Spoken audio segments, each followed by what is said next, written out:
What is up, Way Hot fans? I am Whitney Moore. We are here at Emerald City Comic Con. If you are tuning in, gosh, you guys, I am so happy to have you here. Of course, we have Dominique and Kat, and guys, you have an incredible fandom. Right. We do. In writing my questions for this, I found so many message boards, and you guys have had such an impact on people, and I really want to know what that's like as actors and just as, people. Wow. Yeah. Here we go. We haven't done one of these in a very long time. I'm feeling very rusty. Yeah, exactly. Yeah. Firstly, it really is Waverly and Nicole that I would say have had such a huge impact. It's hard to kind of comprehend that we're the two actors that were lucky enough to be picked for these amazing characters, and really it's down to Emily Andras for creating such unbelievable female characters for us to play, I would say. Yeah. Well said. Thank you. Yeah. What else do we have to say, Kat? Well, we've been really experiencing something pretty special with our fandom over the past few weeks with our Fight for Winona campaign. Yes! Yeah. Oh, amazing. There it is. And I think it's just been a beautiful reminder because we've been away for a little bit. The last time we kind of had a convention was in the fall.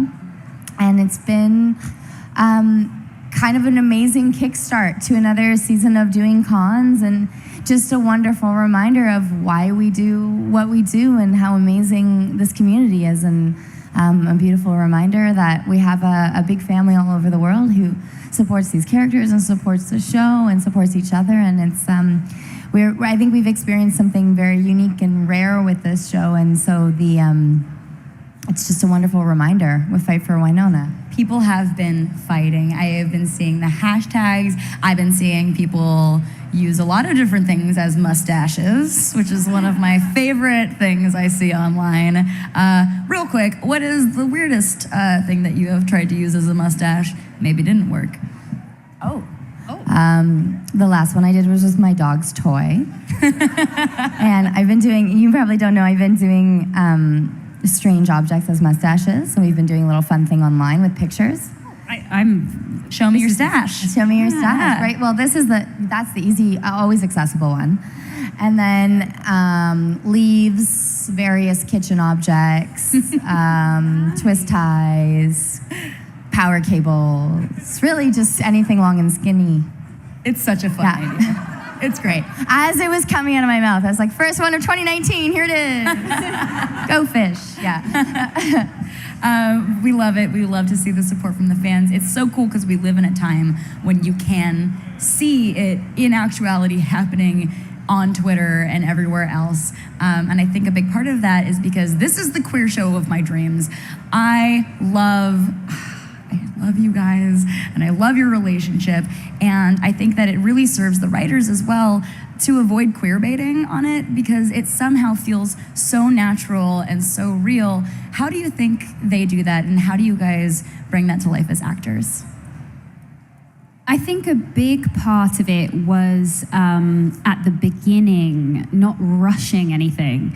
I know that we were anxiously waiting for it to kind of come to fruition in season 1. But when we started to watch it back, I was like, no, it made so much sense to be patient and treat it with respect and just slowly but surely get these characters to the point where they come together. And yeah, it's all down to the writing, really, isn't it?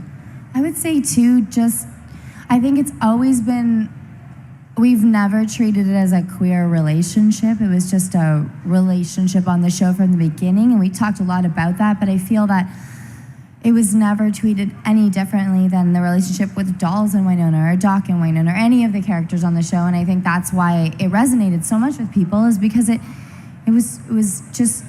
everyone was on an equal playing field.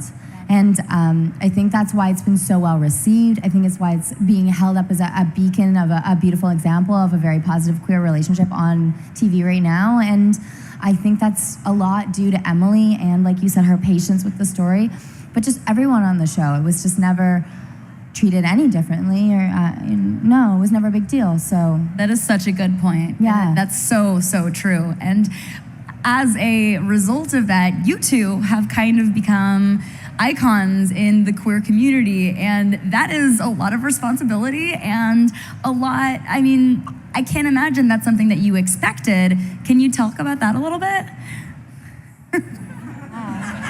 Go on. Well, firstly, what a beautiful community to be a part of. And I just feel so proud every time we are surrounded by the most beautiful, open, warm, inclusive people.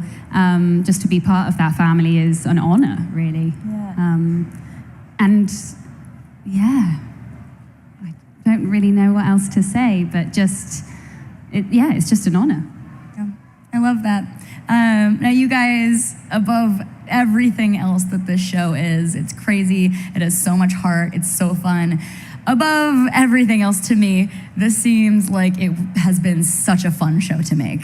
And I would love to know if there are any specific scenes that you guys really love to shoot, or anything that you were like, I cannot believe we are doing this. Both, right? I mean, there's been so many times. I think the day we had, towards the end of season 3, we had a lot of, I mean, we talk about the weather all the time with this show, but we had a day where we were not jet skiing. What's the CD, the motorized vehicle on the snow? Snowmobile, thank you. We were snowmobiling our equipment in. So we had like, toboggans. My Canadian is really rusty right now. We had toboggans on the back of snowmobiles, and then as the cast, we would like get out of the car and get onto the snowmobile and go to set, and so everything was being snowmobiled in. And that was one of those days where I just thought, wow, I can't believe we're doing this. This is insane.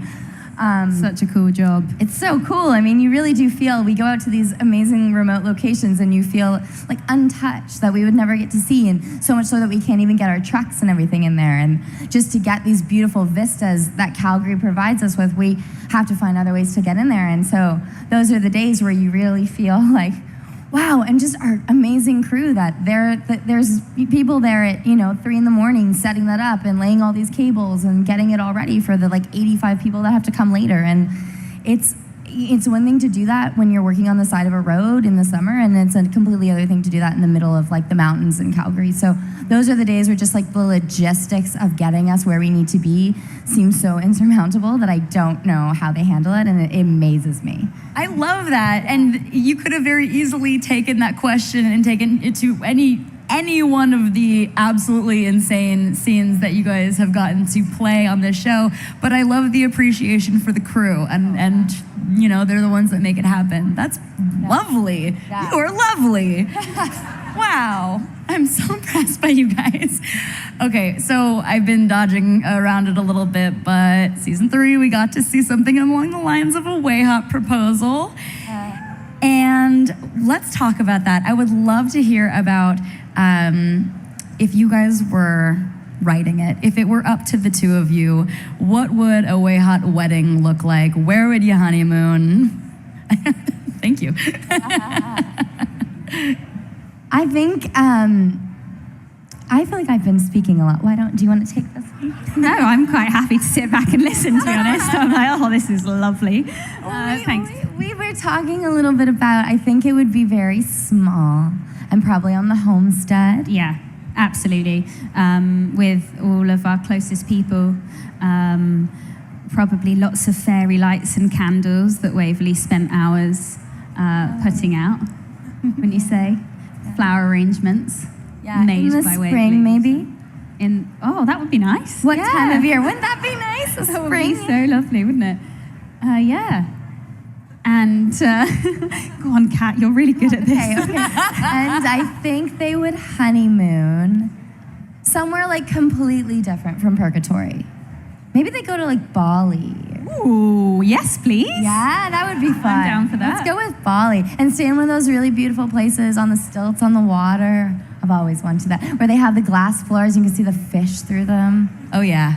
That would But be also, there's an element of magic there, of course, and something has to happen. Do it. Come on, get on it. Bali episode. And I actually heard it mentioned that you guys had done an interview some time ago that you did several takes of the proposal. Can you tease a little bit what the other takes looked like, since we saw how it ended up? What were some of the alternates that you guys... Yeah, I don't know. Are we? That's a great question. Are we allowed to talk about? Yeah. Yeah. We filmed two different reactions to the proposal. One with a very clear answer. Very clear yes. Yeah. And one that left it a little bit more ambiguous. Which is the one they chose. Which is one they chose. I think, and I don't know why that was. I guess they hadn't made up their mind yet about which direction they wanted to take it in. But it was probably one of the funniest scenes we've ever shot, even if it was supposed to be the geese. Oh my goodness, there was a flock of geese that decided to arrive exactly at the moment where they were doing the entire time, and I was just staring into her eyes going, oh my God, this is ridiculous. Like, and we were super rushed. So rushed at the end of the day on a Friday. Okay, we've got 5 minutes to get this done, and it's going, we're like, oh my, is that a geese sound? I feel like that's not how it's more get low. There it is. Really? Yeah. Such a lovely sound to punctuate a romantic scene like that. Exactly. Truly, when I think romance, I think, yeah. Perfect. I love it. And thank you for the answer that really rode the line and said exactly what you could and nothing that you couldn't. Yeah. Appreciate you, and that means that I'm probably not going to get fired, too, for asking. So season 3 ended with Waverly getting stuck in the Garden of Eden. Crazy. How, if it were up to you guys, would you like to see that be resolved? I don't know, man. We would just like to see it be resolved. Please. Great answer.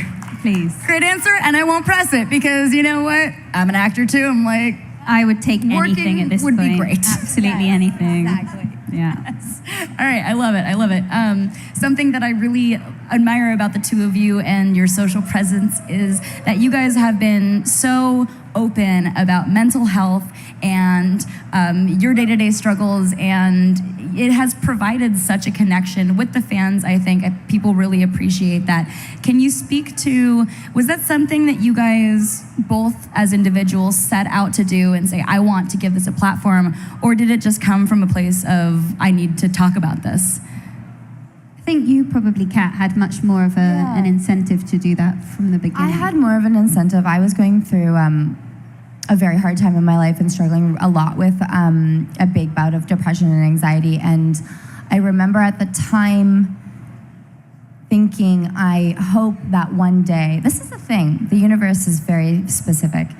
You ask for stuff, guys, I swear to God, it happens. It's so funny, but you put it out there, and I kind of had forgotten that when I was going through that, I had made like a promise to myself that if and when I got through it, that I would do something good with what I had learned from my suffering. And I think, and then I kind of forgot about that. And this is way before Winona. And so when I had the opportunity to speak at the mental health conference, that there was an organization called the Green Ribbon Club, and I did a speech about depression and anxiety. And I was like, wow, it came back. That intention came back, and it was pretty magical and a good reminder to be very specific with what you ask for in life, because it does have a way of coming back to you. And so I'm really glad that it opened up a dialogue, and I think we are so much further along than we were even 5 years ago with how much we talk about mental health and how destigmatized it is, and we still have a long way to go, but I feel like I've watched like leaps and bounds with the way mental health is explored in the media and just like more openly talked about. So I love very that. happy, yeah. You guys give such a voice and elevate the voices of other people, and that is so, so important, and I'm so appreciative to you both for doing that. Now, I don't get to interview two actresses very often, and so, hey, I would love to know, because something that you have mentioned before, Kat, is what it's like as an actor who is, the day-to-day struggles and pushing forward and keeping going. I'm really interested in hearing about that. Pushing forward as an actress. Yeah. Says the girl who's been in Brazil for 5 months traveling. It's, oh God, this is going really well, and now the anxiety is kicking in. No, firstly, just going back onto the last question, I have been so incredibly inspired by all of the fans, which is part of the reason why I have been able to be much more vocal about my own struggles with anxiety, is because when you are met with a fandom that is so honest and open, it is so inspiring and has given me so much confidence in talking about my own personal experiences with all that. So a huge thank you, as ever, to this amazing fandom.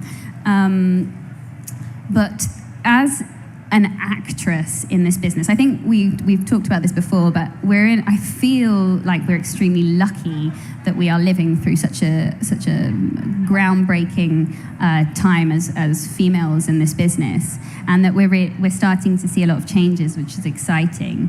But I think that when I started in the business, there was so much stuff being fed into me, that things that you think you should want, things that you think you should be, ways that you think you should act, all of this stuff coming in constantly. And it really has been this journey for me personally of realizing who I am at my core, and being able to filter through all of that bullshit, and listening to your own truth and trying to find that, which is why I take time to go and reconnect with who I really am, and I think that that's been extremely, extremely important, and a big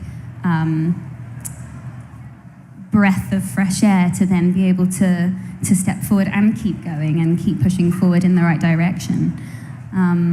What would you have to add to that, Kat? Oh man. I've had an interesting experience this year because I moved from Toronto to Los Angeles recently, and it's a hard shift because it's everywhere and you kind of can't get away from it when you live in Los Angeles, which I've had a bit of a hard time with. I think the most important thing for me has and will continue to be making my own opportunities. I'm not very good at the waiting game, and I hate that so much of being an actor has to do with other people's opinions of you. It really bothers me.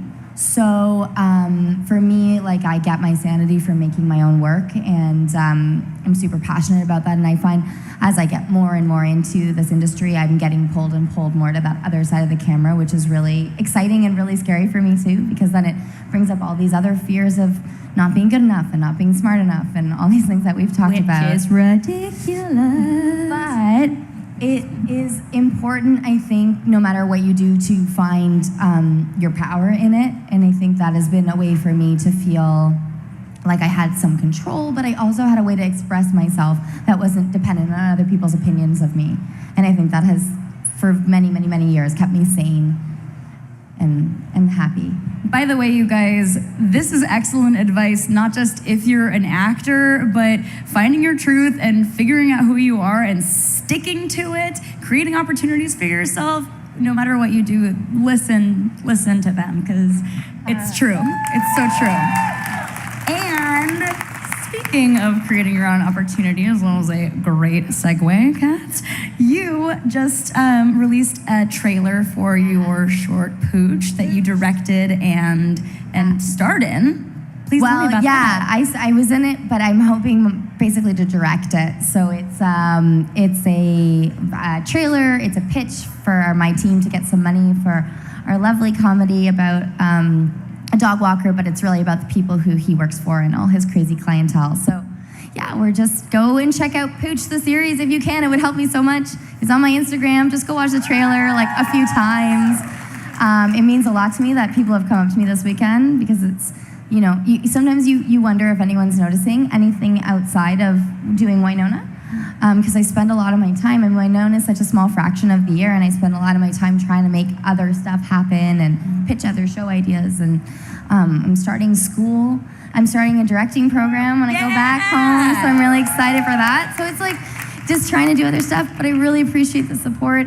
I'm so passionate about women behind the camera, and especially working on Winona, it has shown me how much we desperately need it, because so many of the ideas for stories start at the top with the producers and the directors and writers, and we desperately need diversity behind the camera. And so I'm very excited to do my small part of that. So thank you for doing that shout out for my little web series. I really appreciate that. It's so inspiring, by the way, continuing your education and continuing to learn, because there is no end to what you can do if you're in a learning mentality.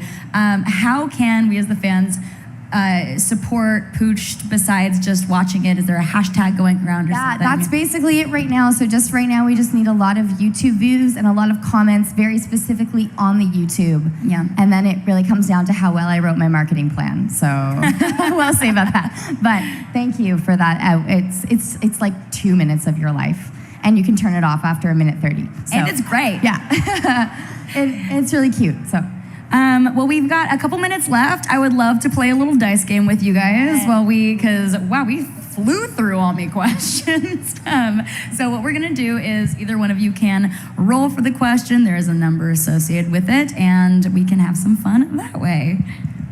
Da-da-da. This is a cool dice. Wow. Yeah. Stop stalling. 4. 4. If you could somehow talk to your younger self, what would you tell them if you wanted to totally blow their mind? Whoa.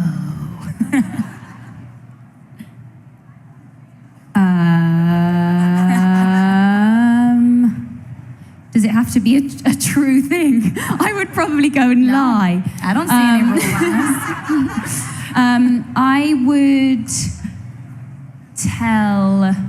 I would probably give her a glimpse into what I'm doing right now, and say, one day all of those little things that you thought would never happen might come true. Yeah, and that would be kind of nice to say to her. Oh, yeah. Kat, how about you?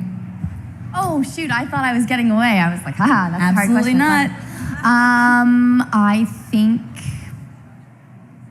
I would tell her that the world is going to be changing to accommodate who you desperately want to be in it, and that you will be allowed to be powerful, strong, and opinionated. All the things that you are being chastised for right now will be celebrated. I think we can relate to that. A couple nerds in the house. Yeah. You guys are so incredibly... Play again. I know, but we can play backstage. Again, though, it's so cool. Fine. We already answered that. You guys are so incredibly gracious and talented. We love you so much. Way Hot lives on in our hearts. Thank you so, so, so much for being here. Fight for Winona! All right, you guys do not go anywhere, because next up we're talking about these Stranger Things comics. We have so, so much awesome stuff coming at you, so keep your eyes glued onto Syfy. I need a nap. All right, thanks guys.